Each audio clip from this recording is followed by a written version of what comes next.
My question is to the acting premier. The Township of Frontenac Islands opened their annual OPP policing bill this year, Mr. Speaker, to find out that it was $26,000 higher than normal. The OPP told them it was because they had to police wind turbines. Under the OPP's new billing model, municipalities are now being charged a base service cost for wind turbine property. Mr. Speaker, how does the Deputy Premier expect municipalities to bear this cost? Thank you. Deputy Premier. The Minister of Finance. Minister of Finance.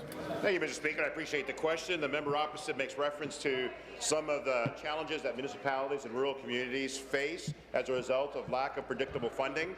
Certainly, our government recognizes that. It's why we have increased more funding for those communities. In fact, we tripled our funding for infrastructure supports from $100 million to $300 million, Mr. Speaker. And in regards to some of the assessments, that is ongoing right now, and we're going to be working closely with them as we proceed. Thank you, Mr. Speaker. Thank you. Supplementary. Thank you, Mr. Speaker. Again, back to the Deputy Premier. I know they increased the debt, but we didn't need to tell us that. Many municipalities were unaware of this added cost. Now municipality speakers' hands seem tied because they can't stop the construction of these approved projects. Many of these municipalities were forced to take these turbines and feel disrespected by this Liberal government. They can't afford this added cost for policing.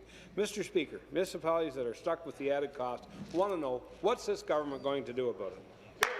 Thank you. Minister of Finance. Mr. Speaker, this budget goes a long way to provide more support for those municipalities. Unlike the member opposite and his government, they actually downloaded and costed more for those communities. And that download provided a tremendous amount of pressure.